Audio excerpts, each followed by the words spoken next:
함께 말씀 보시겠습니다. 오늘 보실 말씀 민수기 27장입니다. 민수기 27장 12절에서 23절까지입니다. 민수기 27장 12절에서 23절까지 말씀입니다.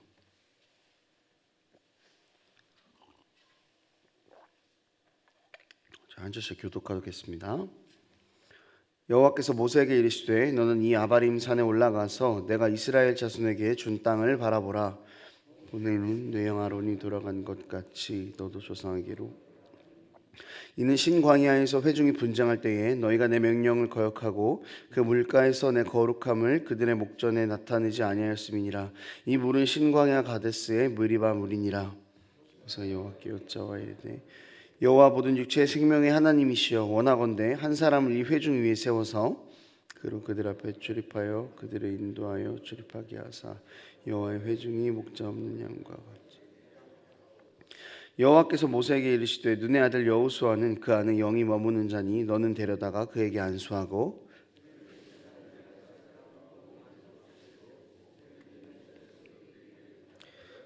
내 존귀를 그에게 돌려 이스라엘 자손의 온 회중을 그에게 복종하게 하라. 그는 제사장 엘르아살 앞에 설 것이요 엘르아살은 그를 위하여 우림의 판결로서 그와 앞에 부를 것이며 그와 온 이스라엘 자손 곧 온 회중은 엘르아살의 말을 따라 나가며 들어올 것이니라. 모세가 여호와께서 자기에게 명령하신 대로 하여 여호수아를 데려다가 제사장 엘르아살과 온 회중 앞에 세우고 그에게 안수하여 위탁하되 여호와께서 모세에게 명령하신 대로 하였더라. 오늘 본문은 이제 모세가 자신의 삶을 마무리하는 그런 부분입니다. 그 삶의 마무리를 준비하는 과정을 담은 본문인데요. 하나님께서는 모세를 아바림 산으로 데리고 올라가셨습니다. 그리고 그곳에서 가나안 땅을 이렇게 멀찌감치 바라보게 하셨습니다. 하나님께서는 모세에게 너는 이제 곧 죽게 될 것이고 약속의 땅으로 들어갈 수 없다라고 이야기하시면서 이제 새로운 리더에 대한 그런 이야기가 전개가 됩니다. 그리고 여기서 하나님께서는 모세 후계자로 여호수아를 세울 것을 말씀하셨었죠. 오늘 이 본문 가운데에서 우리는 그리스도인의 삶의 원리를 한 가지를 좀 살펴볼까 합니다. 여러분 모세의 입장을 한번 생각해 봐야 할 것 같습니다. 모세의 삶을 생각해 보면 처음부터 하나님 때문에 힘든 삶을 시작한 그런 사람 아니었습니까? 애굽의 왕자였는데 그 삶을 버리는 것도 하나님 때문에 버린 거고요. 또 굳이 광야에 있는 모세를 부르셔서 바로 앞으로 보내신 것도 하나님이시고 가기 싫다고 자기는 못 간다고 이야기하는 그런 모세를 설득하신 것도 하나님이시라는 거죠. 홍해를 가르고 백성들이 반란을 일으키는 어려움을 겪은 것도 하나님 때문에 겪은 거죠, 모세가. 그리고 40년을 광야에서 헤매는 민족의 지도자도 역시 모세였습니다. 백성과 하나님 사이를 중재하는 역할을 담당했고요. 참 많은 어려움을 겪고 많은 오해를 받기도 했을 것입니다. 그러면서 그 가운데서 얼마나 많은 스트레스를 받았을까요? 이렇게 고생을 했는데 하나님 때문에 모세의 결말은 상당히 받아들이기가 어렵습니다. 약속의 땅에 너는 들어갈 수 없다 였습니다. 이스라엘 백성을 약속의 땅으로 들어가게 인도하는 게 모세의 역할이었는데 이제 출애굽 2세대는 약속의 땅에 들어가고 모세 너는 약속의 땅에 들어갈 수 없게 된다라는 말을 하나님으로부터 들었습니다. 모세가 약속의 땅에 들어갈 수 없는 이유는 하나님의 거룩하심을 드러내지 않았다는 이유였습니다. 신광야에서 있었던 일이었죠. 어떻게 보면 이 사건은 모세가 거의 유일하게 하나님께 불순종했던 순간이라고도 볼 수 있겠습니다. 그런데 문제는 100번 잘했는데 한 번 잘못했다고 약속의 땅에 들어갈 수 없게 됐다라는 것이죠. 또 하나님께서 산 위에서 가나안 땅을 바라보게 하셨는데요. 40년을 헤매고 도착해야 하는 목적지가 바로 앞에 있는 상황에서 모세가 거기에 들어갈 수 없다라는 이야기를 들었을 때 그는 어떤 생각이 들었을까요? 희망 고문 같기도 합니다. 또 하나님을 원망하고 싶었을지도 모르겠습니다. 이 본문의 자연스러운 흐름 안에서 보면은 뭔가 빠져있는 느낌이 들어요. 모세의 원망이 빠져있는 것 같은 느낌이 듭니다. 모세는 하나님 너무하십니다라고 원망하거나 하나님 저에게 한 번만 더 기회를 주시면 안 되겠습니까? 라든지 뭔가 하나님의 뜻에 동의할 수 없다라는 그런 제스처를 취해야 하는데 굉장히 의외의 대답을 합니다. 자신이 약속의 땅에 들어갈 수 없다는 것을 이미 그는 알았고 자기 걱정보다는 이스라엘 민족의 걱정을 하는 거죠. 그래서 보면은 하나님에 대해서 다른 이야기를 하는 모세 이야기는 전혀 없고, 하나님 그냥 이 이스라엘 민족이 목자 없는 양같이 되지 않도록 좋은 지도자를 뽑아 주십시오라는 좀 다른 이야기를 하는 겁니다. 후계자를 임명하는 것도 자기가 임명하지 않았습니다.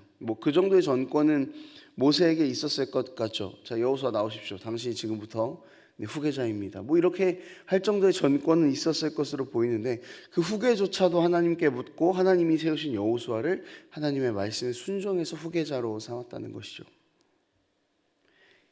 이 답답한 모세, 이 억울한 모세, 여기서 우리는 하나님 앞에서 우리는 어떤 위치여야 하는가를 살펴볼 수 있는 것입니다.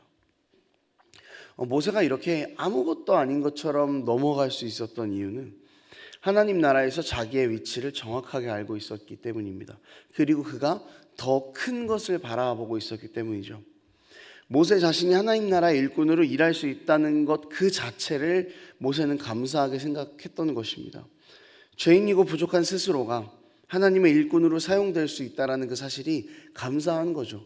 사용받을 수 없는 사람인데 하나님 나라를 위해 사용되고 있었으니 그게 얼마나 모세에게는 또 감사한 일이었겠습니까? 본문을 보면요, 모세는 스스로에 대한 걱정 자체를 하지 않습니다. 다만 걱정이 있었다면 이스라엘 백성들이 목자 없는 양처럼 살아가게 될까봐 그것만 걱정한 것이죠. 그러니까 모세의 뜻, 그 모세의 소원은 하늘의 뜻이 이 땅에서 이루어지는 것이었습니다. 이거를 간절히 소망했고, 그러다 보니까 내가 보상받아야 되고, 내가 좀 하나님 나라에서 어떤 역할을 차지해야 되고, 어떤 부분을 차지해야 되고, 이런 것들이 아예 보이지가 않는 거죠. 여러분, 우리도 이런 마음이 좀 필요할 것 같습니다. 우리는 그리스도인으로 이 세상을 살아가면서 하늘의 뜻이 이 땅 가운데 이루어지는 것을 기대하면서 살아가죠. 하나님 나라가 이 땅에 이루어지는 것을 소망하면서 하루하루를 살아갑니다. 그런데 우리 삶을 다시 생각해 보면은 그 하나님의 나라가 이 땅에 이루어지는 것보다 나의 나라가 이 땅에 이루어지는 것에 더 많은 초점이 있다는 것입니다. 하나님, 제가 이만큼이나 했는데요, 저에게 남는 것은 무엇입니까? 하나님, 제가 이만큼이나 교회를 위해서 헌신했는데요, 하나님, 나에게 남는 것은 무엇입니까? 하나님, 내가 이만큼이나 나에게 맡겨준 영혼들을 섬겼는데 근데 주님, 저는 얼마나 남습니까? 이거를 우리가 살아간다는 거죠. 이런 삶을 살아간다는 것입니다. 모세가 자신을 걱정하지 않고 이스라엘 백성을 걱정하는 이 마음, 사실 우리가 이해가 되지 않잖아요. 만약 우리가 모세였다면 이 극에 달한 보상 심리 때문에 하나님, 제가 40년을 광야에서 어떻게 뒹굴었는데 나에게는 그 땅의 그림자만 보여주는 게 말이 됩니까? 그렇게는 못하겠습니다 라고 하겠죠. 하나님의 뜻보다는 나의 뜻이 드러나야 하는 겁니다. 이것이 지금을 살아가는 우리의 모습일 때가 있다는 것이죠.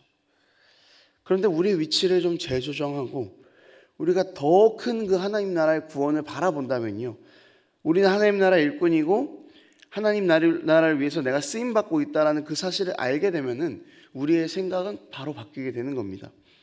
죄인인 내가, 아무런 자격이 없는 내가 하나님 나라의 확장을 위해서 사용이 되고 있다는 이 사실, 이것을 정확하게 발견하는 순간 우리는 우리의 삶이 보이지 않게 되는 겁니다. 하나님의 나라만 보게 되는 것이죠. 하나님 나라의 확장만 보이는 것입니다. 성경에서는요, 모세와 같은 일을 당한 사람들이 덜어 있죠. 다윗은 어땠습니까? 그는 성전을 짓지 못했습니다. 전쟁이란 전쟁은 다 하고 그 전쟁터란 전쟁터로 다 나가서 목숨을 걸면서 싸웠지만 다윗에게 성전을 짓는 일은 허락되지 않았습니다. 또 사도들을 보십시오. 초대교회 그 모든 기초를 다 다지고 가족은 다 멀리하고 여기저기 다니면서 목숨을 걸고 복음을 전했지만 그들의 삶의 결말은 영광보다는 고통스러운 죽음이었습니다. 그렇지만 다윗도 사도도 자신들이 받지 못하는 것에 대해서, 그 처지에 대해서 불평하지 않았습니다. 주어지는 결과를 담담하게 받아들였습니다. 구원만 바라봤기 때문입니다. 하나님의 나라만 바라봤기 때문입니다. 여러분, 하나님의 나라만 바라보면 하나님의 나라만 보입니다. 자신이 하나님 나라를 위해서 쓰임받고 있다는 것 그 자체를 굉장히 감사하게 여겼던 것입니다. 자신이 하나님 나라의 한 조각으로 쓰임받았다라는 그 사실 자체를 감사했던 것이죠.